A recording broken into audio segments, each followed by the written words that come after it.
Hello students, तो आज हम लोग बात करने वाले हैं टेरेटोजेनिसिटी के बारे में। तो देखो, टेरेटोजेनिसिटी एक बहुत इंपॉर्टेंट टॉपिक है क्योंकि ये एक ऐसे सब्सटेंस को रिप्रेजेंट करता है जो कि बर्थ डिफेक्ट कॉज कर सकता हो। और टेरेटोजेंस कुछ भी हो सकते हैं, जैसे कोई ड्रग या फिर कोई केमिकल या फिर किसी इन्फेक्शन की वजह से भी टेरेटोजेनिसिटी हो सकता है। देखो, जो प्लासेंटा होता है जिसमें बेबी डेवलप होता है, वो एक ऐसा बैरियर प्रोड्यूस करता है फीटस को, ताकि मोस्ट ऑफ द ड्रग उससे क्रॉस ना हो और कुछ इफेक्ट ना दे। फिर भी कुछ ड्रग ऐसे होते हैं जो वहाँ तक पहुँच जाते हैं और फीटल डेवलपमेंट में प्रॉब्लम कॉज करते हैं। एम्ब्रियो डेवलपमेंट एक बहुत ही डायनेमिक प्रोसेस है, मतलब सिर्फ 9 मंथ्स में एक सिंगल सेल से वो पूरा एक बेबी में कन्वर्ट हो जाता है। ठीक है, तो बहुत ही डायनेमिक प्रोसेस है। हर एक दिन में फीटस कन्वर्ट होते जाता है मैच्योर बेबी में। उसमें ऑर्गन डेवलपमेंट इतना फास्ट होता रहता है कि अगर कोई ड्रग उसमें एडवर्स इफेक्ट दे दे तो वो इरिवर्सिबल रहेगा। ठीक है, उसको हम रिवर्स नहीं कर सकते, इसलिए टेरेटोजेनिसिटी स्टडी को बहुत क्लियरली मॉनिटर किया जाता है। थैलिडोमाइड डिसास्टर तो आप सबको याद होगा, जो 1958 से 61 के बीच हुआ था, जहाँ पर हजारों जो बेबीज बॉर्न हुए सब में फोकोमेलिया देखा गया था। मतलब उन लोग का जो हाथ और पैर था वो डेवलप ठीक से नहीं हुआ, इसलिए इसको सिल लाइक लिम्स भी बोला जाता था।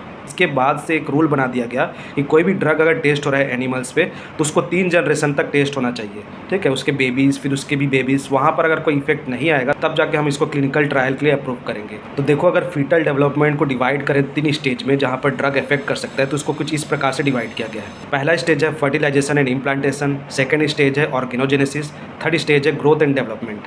स्टेज है फर्टिलाइजेशन एंड इम्प्लांटेशन, वो फर्स्ट डे से 17 डेज का जो प्रेगनेंसी उस पीरियड को डिनोट करता है। और यहाँ पर भी बहुत सारे एबनॉर्मलिटीज़ देखा जाता है, लेकिन ये जनरली अननोटिस रहता है क्योंकि इस टाइम में बहुत सारे मिस कैरेज हो जाते हैं। इस टाइम हमको पता नहीं चलता कि ये ड्रग की वजह से हुआ है कि किसी और की वजह से हुआ है। यहाँ पर मिस कैरेज का चांस ज़्यादा रहता है। देन सेकंड स्टेज है ऑर्गेनोजेनेसिस, 18th डे से 55 डेज ऑफ गेस्टेशन को बताता है।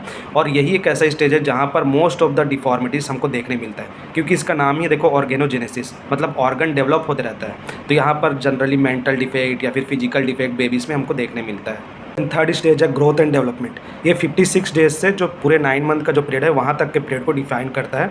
और इस पीरियड में जो ग्रोथ एंड डेवलपमेंट में क्या होता है, जितने भी ऑर्गन्स है वो सारे बंद तो गए हैं लेकिन वो ग्रो कर रहे हैं। ठीक है, और उस डेवलपमेंट स्टेज में अगर कुछ एबनॉर्मलिटी होता है तो भी एक मेजर कॉज है डिफॉर्मिटी का। जैसे जो एस इनहिबिटर्स है वो hypoplasia of lungs and kidney cause करता है। इसके वजह से किडनी और लंग्स जो है वो अंडर डेवलप्ड रह जाता है बेबीज में। इसका सेकंड एग्जांपल है NSAID जो होते हैं वो करता है premature closure of ductus arteriosus. इसका मतलब है जो एक ब्लड वेसल होता है अरोटा और पल्मोनरी आर्टरी को जो कनेक्ट करता है वो बहुत नैरो बनेगा या फिर वो क्लोज रहेगा, जिसकी वजह से ठीक से सर्कुलेशन नहीं होगा।